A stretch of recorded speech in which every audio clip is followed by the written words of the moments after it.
So let's begin by settling the body, adopting a stable, comfortable, upright position serviceable for meditation. So I think about keeping our feet flat and our back straight, torso open, hands in the lap right over left with the palms upturned and the thumbs gently touching. Our eyes are gently closed or slightly open, making sure we let in enough light to remain alert. We try to maintain an awareness of not slouching, not leaning,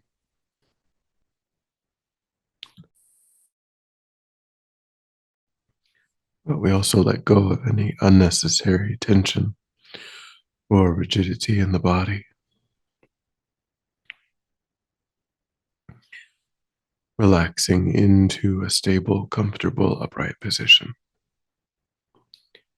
just allowing the body to fall into place.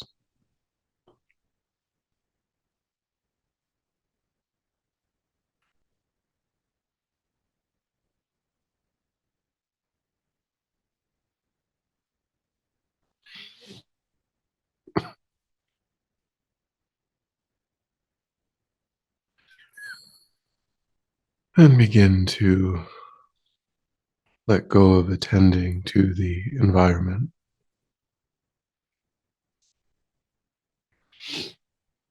allowing sights and sounds to be as they are without investigation,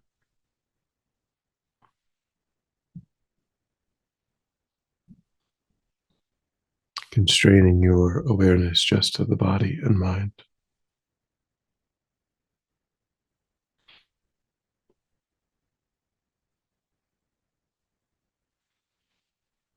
Concentrating that awareness in the present by attending closely to the physical sensation of the air moving into and back out of the tip of the nostrils.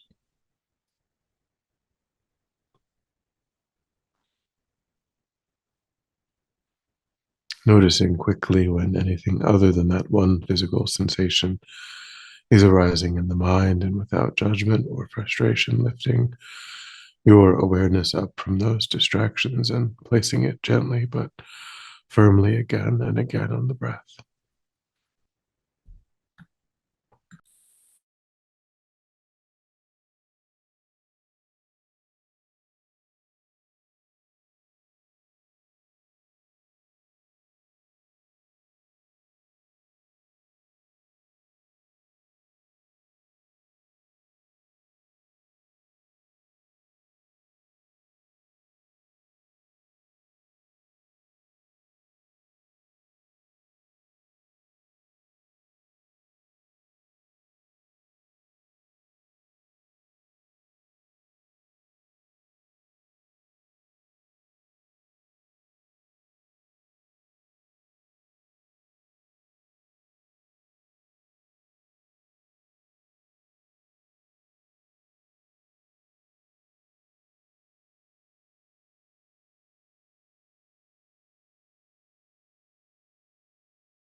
And then generate a broad, altruistic motivation for your time,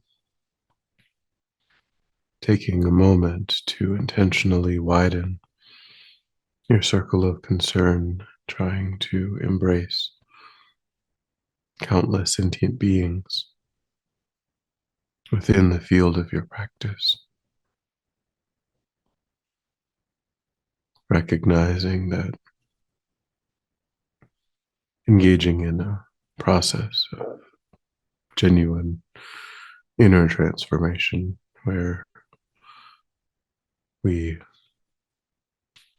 establish and deepen familiarities with constructive, beneficial states of mind,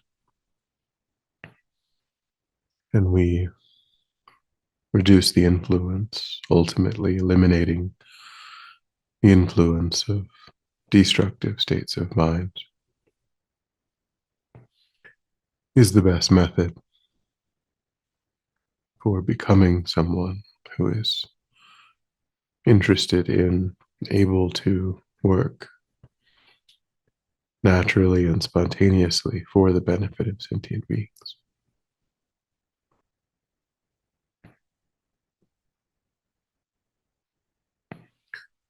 So we set that goal as our motivation.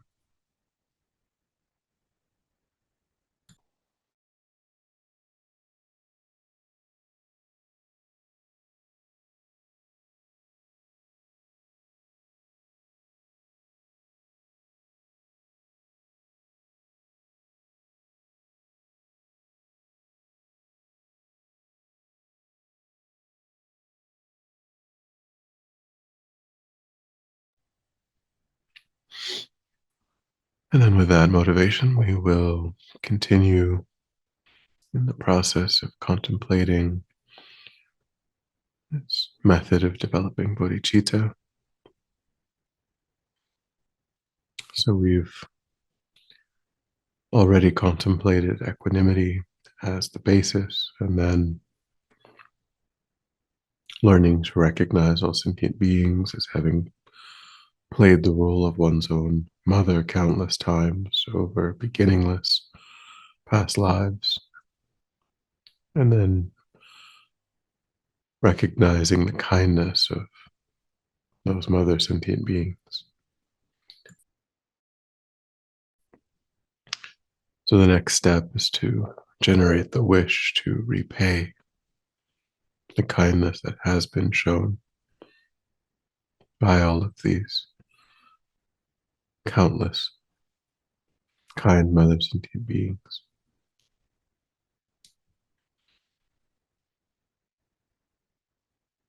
So we think that because we ourselves are in a fortunate circumstance, having a perfect human rebirth, having engaged in the Dharma path,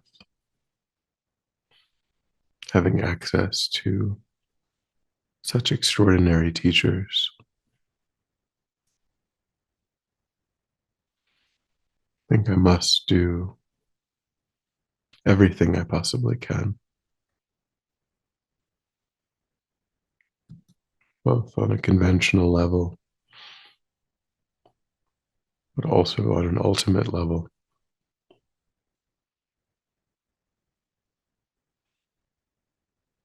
by bringing about the complete cessation of suffering and installing all kind mother sentient beings in the state of peerless happiness.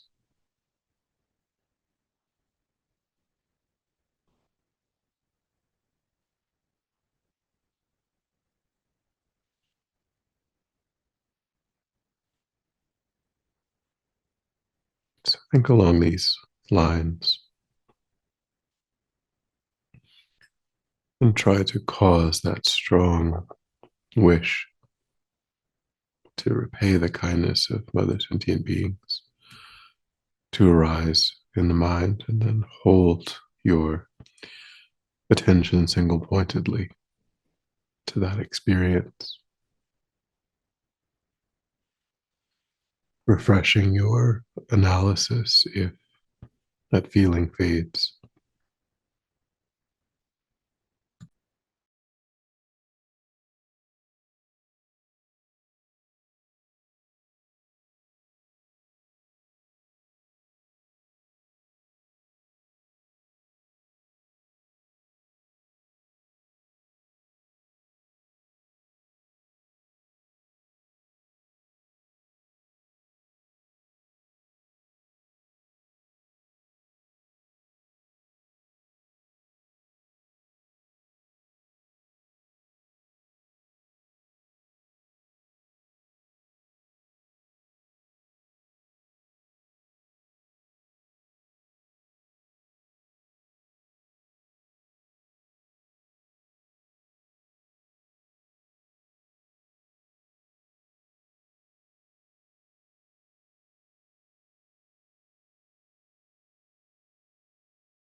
And then the next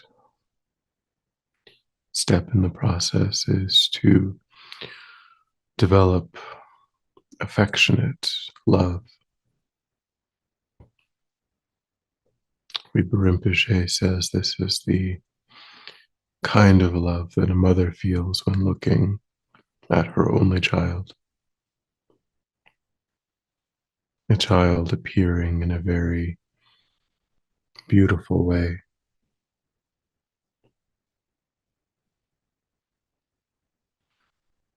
Weber Rinpoche says that this realization flows naturally, spontaneously from the previous contemplations.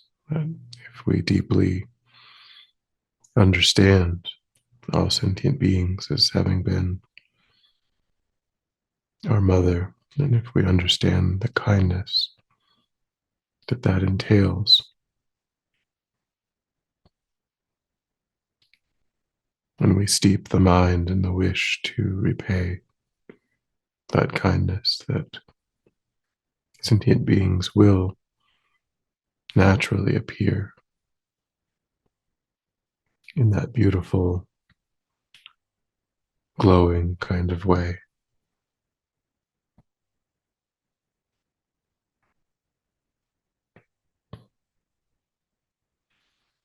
So try to generate that sense of closeness, that sense of warmth.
Here too, we need to reflect on the fact that all of these kind mother sentient beings, although wishing to be happy and possess the causes of happiness, are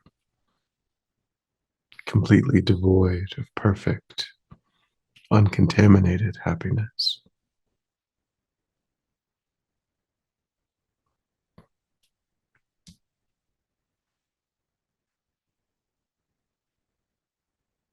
And so we generate this strong wish for all sentient beings to be happy, and to abide in peerless happiness.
And then the next step is to generate great compassion,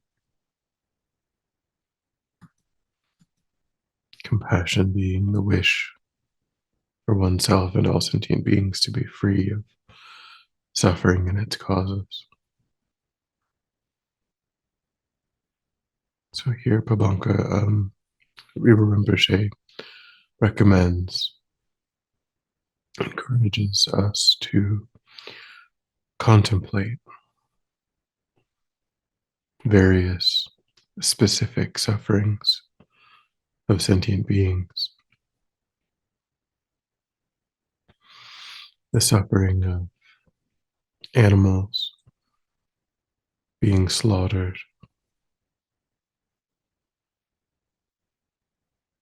and sufferings of war and famine, disease,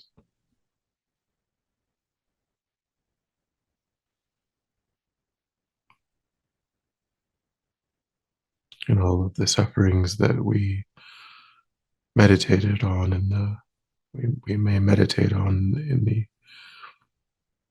initial scope of the Lamrim, the hell beings, the Preta beings, the animal realm beings.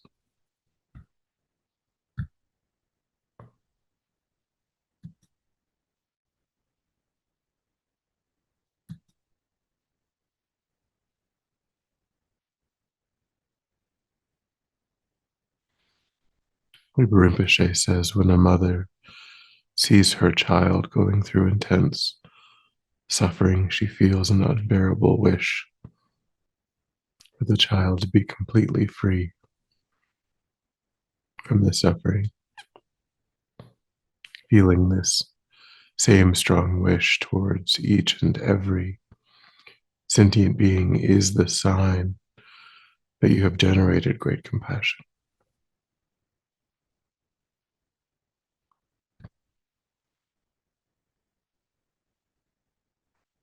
So try to contemplate until some feeling of great compassion arises. And then again, hold your mind to it without distraction.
And then when you're ready, we'll come back together.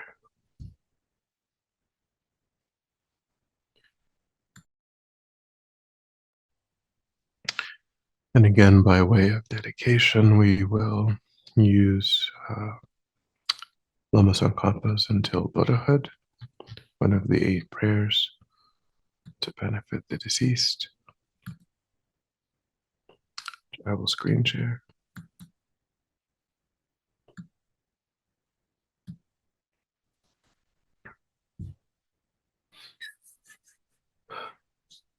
Until I manifest the holy state of a supreme subduer, may I obtain a basis for accomplishing the pure, noble path, take ordination, and remember all my lives.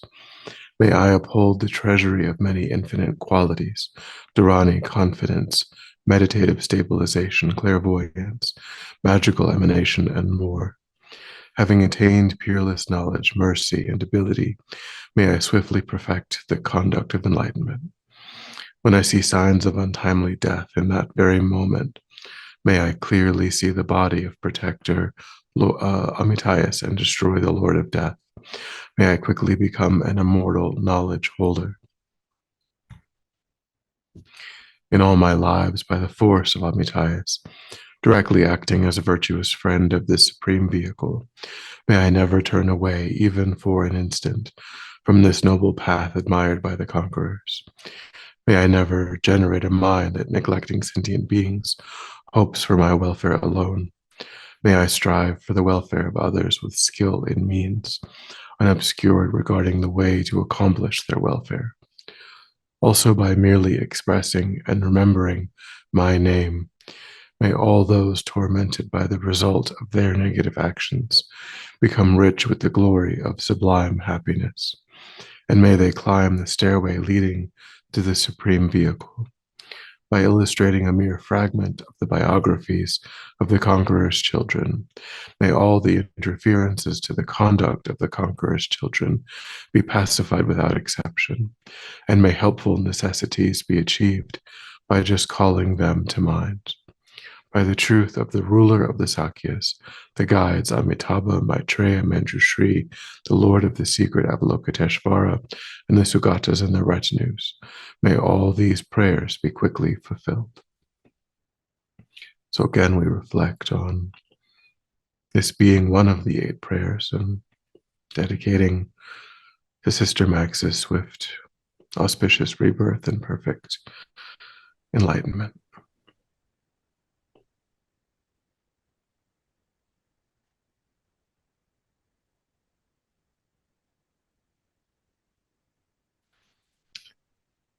Thank you.